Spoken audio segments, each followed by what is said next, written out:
Rieccoci primo su Interpares, appuntamento del mercoledì, gruppo TV7, siamo in diretta sulla pagina Facebook, ospite il sindaco di Padova Sergio Giordani. Prima di andare in pubblicità parlavamo del sondaggio, ovviamente le domande che sono state fatte ai cittadini, ovviamente ne stavamo discutendo punto per punto, abbiamo parlato dell'UNESCO, abbiamo parlato del Pedrocchi e adesso c'è l'ospedale. Questa pediatria verrà costruita, non verrà costruita? Certo che viene costruita. Sì, Dottor, però certo. passano i giorni, passano gli anni. Passano i giorni, il dottor Dalben, direttore, sta lavorando davanti tranquillamente, non c'è problema, partirà. Come? Sì, quando parte? A fine dell'anno partiranno, dovrebbe partire la gara. Dovrebbe partire che a fine anno? La pediatria. La pediatria, sì, sì. pediatria. Certo. Dovrebbe partire entro fine anno, quindi. Certo. No, perché siccome non vedo ancora la prima pietra, per quello le faccio questa domanda. Ma c'è da fare una gara europea, dobbiamo fare tutte le cose. L'azienda ospedaliera sta andando avanti come un treno, la regione anche, non c'è nessun problema. Ho capito che a tanti non piace, che a qualcuno non piace. Io l'ho sempre detto, ma voglio chiarire ancora. Attualmente via Giustiniani, l'ospedale, il nostro ospedale, alla fine di tutto quanto resterà pediatria, ginecologia, mamma, bambino, policlinico, centro Gallucci e il nuovo torre per quanto riguarda il ponte scorso. Tutto il resto verrà abbattuto, sarà parco. Voglio vedere chi ha qualcosa da dire su questa opzione. Tutto il resto sarà parco. Ma oggi abbiamo un pollaio.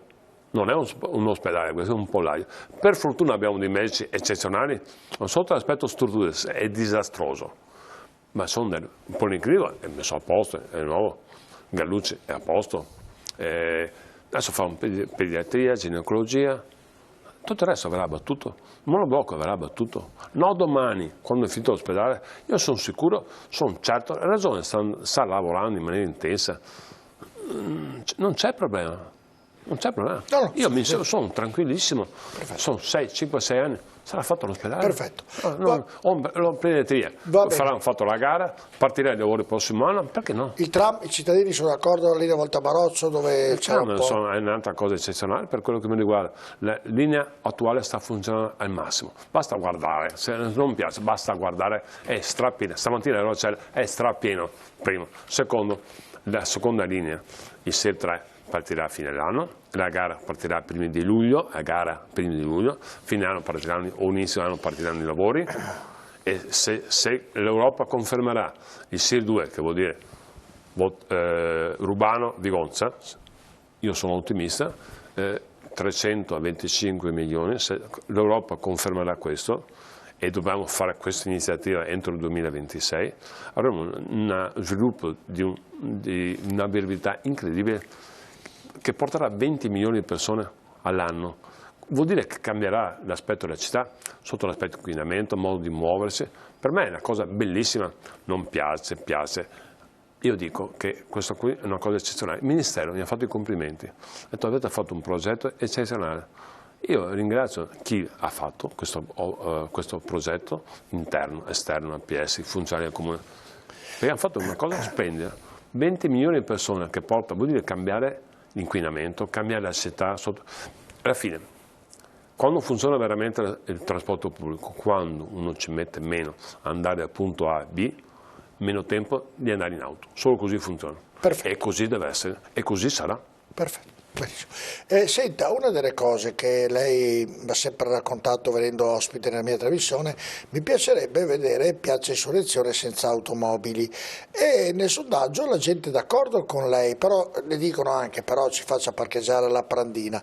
Visto che la gente è d'accordo, insomma potrebbe anche far sì che iniziano davvero ad arrivare meno macchine lì pian piano in Piazza Insurrezione? Certo. È un sogno, in tempi rapidi? È un sogno mio che penso di tutti i cittadini padovani. Liberare Piazza Insurrezione è un posto fantastico, liberare dall'auto. Ci vuole la giusta gradualità ovviamente. La Prandina non siamo proprietari ancora, stiamo aspettando il demanio. Lì non ne viene più fuori, quanto tempo ci vuole sindaco per... È una firma. E per una firma tutto questo tempo? Sì. Purtroppo non voglio accusare nessuno, però quando cambia il governo, cambia il ministro, cambia anche un funzionario, è un po' delicato. Demanio sta collaborando con la regione in maniera eccezionale con noi. però le burocrazie... E tutti eccezionali però per fare una firma. Ho capito, funziona così. Eccola qui la piazza. È una piazza splendida, io sogno anche che venga cambiata come la parte circostante. Non può essere una piazza deserta che sia occupata le auto, assolutamente. Io dico ce la facciamo, quando? Non so, però ce la facciamo. Ma il non lo so, non è bello. Perché l'idea è affascinante. Se io dico tempi, dopo vengo smentito, perché, sì, perché io ero tranquillo e sicuro che entro la fine dell'anno scorso avevamo la Prandina. Sono stato smentito no da interlocutori tecnici, ma la burocrazia, che è diverso. Dopo ovviamente i miei amici dell'opposizione approfittano di queste cose, però tranquilli, tanto facciamo tutto. Sì, però quello insomma sarebbe bello farlo. Lo faremo. Ma perché secondo lei è tanto difficile farlo, se la gente è d'accordo, se lei è d'accordo? Per quale motivo lì non è? C'è un dettaglio. Che dettaglio c'è? Il dettaglio si chiama economia. Noi abbiamo un bilancio, il comune ha un bilancio, 520 milioni. Bisogna stare attenti a queste cose. Il comune non può andare in perdita, mai. È penale. Il parcheggio lì fa andare in perdita. Ma sono tutte le cose, bisogna sommare tutte le cose, bisogna stare molto attenti. Ha un incasso molto alto. Ma vuole che un parcheggio le faccia saltare il bilancio di un comune? Qualsiasi cosa fa è del PS, il PS è un'azienda del comune, deve stare in piedi. Il PS sta facendo il tram, vi garantisco non è così facile. Questa è la Prandina, se non sbaglio, ma sicuramente sarà fatto un parcheggio con calma, gradualità, un po' alla volta, tranquillamente, senza esagerazione, senza isterismo. Facciamo il parcheggio, l'altra parte sarà un po' alla volta abbandonata. Io non voglio fare campagna politica, facciamo le cose con gradualità, con buon senso, senza esasperare il tono.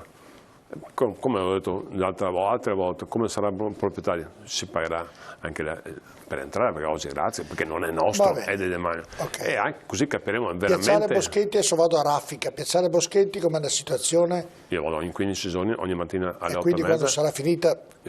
Parliamo della parte pubblica. La parte senza quelle palazzine, quella lì ho capito che sarà... A me hanno promesso che a luglio è seminato. A luglio? A luglio. Di quest'anno? Certo. Quindi è a posto. E quando verrà aperta più o meno? Quindi... Ovviamente a luglio. A luglio, quindi manca il mese prossimo. Io mi auguro che funzioni nel mese. Se ci va tutti i giorni avrà visto i lavori? No, ogni 15 giorni. Ogni 15 giorni avrà visto? Certamente, passando il tubo del gas principale dell'80, sono già passati. Se avete visto in via Tresa, ci sono anche altri lavori collaterali che devono essere fatti. E le palazzine? Le palazzine, penso entro questo mese diventerà proprietà privata e cominceranno a restauro. Anche quelle in tempi rapidi. No, tempi rapidi, 2 anni sono al minimo. 2 anni. No, ma se vanno i privati di solito i tempi... 2 anni, solo 2 anni. I privati hanno un po' più i tempi rapidi dell'amministrazione. Senta, l'arena musicale in fiera? Noi sono 3 progetti importanti. Uno riguarda l'arena musicale in fiera, un altro riguarda, per quanto riguarda le Pleiadi, via Cornaro, l'ex macello, e l'altro per quanto riguarda la cella, che vuol dire del famoso ex CONI, e via dicendo. Sono 3 progetti da 15 milioni ognuno, 45 milioni, fa parte del recovery plan. Dovrebbe essere detto, entro luglio dovremmo sapere se vengono premiati i progetti 1, 2, 3. Ok, quindi bisogna attendere il recovery plan. Abbiamo tanti progetti in corso, sì, tantissimi. Ho visto molti noi siamo fiduciosi. Senta, invece il centro congressi, che lì è sempre i lavori, quando è che ci sarà l'inaugurazione lì davvero? È praticamente finito. Adesso... No, è finito, ma quando ci sarà l'inaugurazione? Ha un'idea più o meno? Tra qualche mese, a breve, insomma, è terminato. Sì, no, è terminato, vuol dire che si può... Non è che in questo periodo qua potevano prenotare i congressi, in quanto non sapevano se la pandemia fosse finita. Ma sotto l'aspetto fisico. Se c'è l'abitabilità, se è tutto a posto sotto questo profilo. Se è tutto a posto, sarà terminato un mese, 2 mesi, settembre penso sia inaugurato.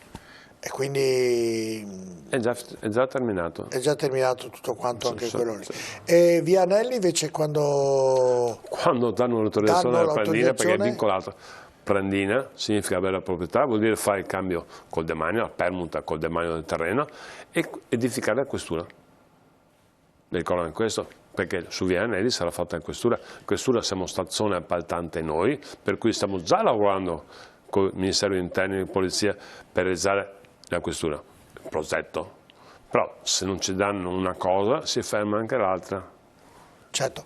Senta, prima mi sono dimenticato di fare una domanda È quando vincolante e prendina, capito? Perfetto, sì, sì. Prima mi sono dimenticato di chiederle, è colpa mia, quando abbiamo parlato di sicurezza al Duomo, e la Movida in centro come controllata? C'è sempre un po' di... controllata, non c'è nessun problema, la gente si sta comportando benissimo, non c'è problema, assolutamente. Abbiamo fatto un cosplay anche l'altro giorno col prefetto, con le forze dell'ordine. Stiamo attenzionando tutto, non c'è nessun problema, non ci sono... Padova deve ripartire, perché Padova deve ripartire tutto il paese, non solo Padova, tutte le città. Di conseguenza dobbiamo ripartire con buon senso, facciamo festa, andiamo a prendere l'aperitivo, facciamo tutto, basta avere buon senso. Sono le regole, vanno rispettate le regole, basta. Certo, senta, noi oggi... Ma Padova si sta comportando bene. Ecco, questa puntata la registriamo al pomeriggio, nel tardo pomeriggio, quindi, e proprio in questo momento c'è la votazione all'università per decidere il nuovo rettore, che sicuramente sarà una donna. È felice che una donna finalmente per la prima volta diriga all'università? Certo. Ammetto che molto spesso le donne sono meglio degli uomini, poco da fare, devo dire, questo non per fare servilismo, ma è Sì, così, è così, sì. siamo onesti. Sì. Come dicono tantissimi, bisogna imparare spesso e volentieri dalle donne. Io ho molte intelligenti donne, stiamo andando molto bene. No, non ho detto che solito sei contento che per la prima volta l'Università di Padova, che è un'azienda la più grossa di Padova, che ha 60-70 mila studenti... Ma non solo perché è una donna, perché penso che la dottoressa Che abbia Mappelli le capacità. ha le capacità, che sia fatto perché è stato eletto perché è donna, ha le capacità. E quindi è felice che accada questo, insomma. Parleremo nell'ultima parte... È una bella notizia.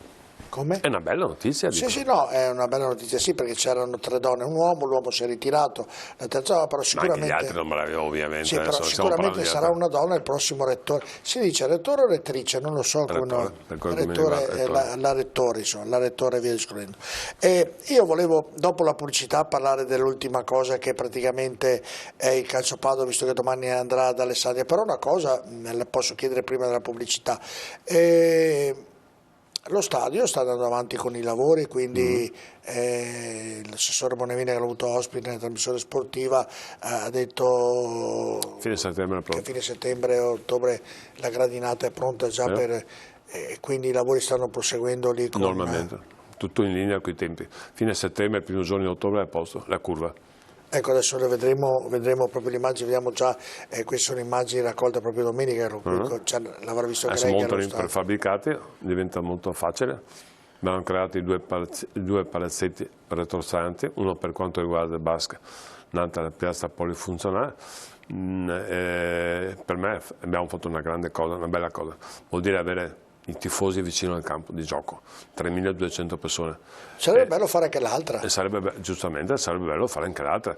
È un nostro impegno trovare il modo di fare anche l'altra, ovviamente. Beh, adesso, come dicono molti miei amici, è asimmetrico. Cerchiamo di fare anche l'altra. Verranno chiusi i lati, per cui sarà... Questa è proprio la storia di questo stadio, è stato simmetrico da quando è stato costruito, perché la curva proprio questa non c'era, c'era una montagnola e c'era lei, vero? E allora, dato che c'era lei, ne parleremo dopo, perché domani potrebbe cambiare. Attenzione, però abbiamo uno stadio, attenzione, sono città che non ce l'hanno lo stadio, sono città che mai anche sono in Serie A, no, come sempre non hanno lo stadio, per cui tanto già averlo è importante. Un po' alla volta lo miglioriamo, lo modifichiamo. C'è gente che è andata in galera per quello stadio lì, insomma, ne abbiamo visto tutti i colori per quello stadio lì. Però quindi... insomma abbiamo lo stadio. Abbiamo lo stadio. Andiamo in pubblicità, dopo parleremo invece della partita di domani del Padova nell'ultima parte di Primus Inter Pares, tra poco.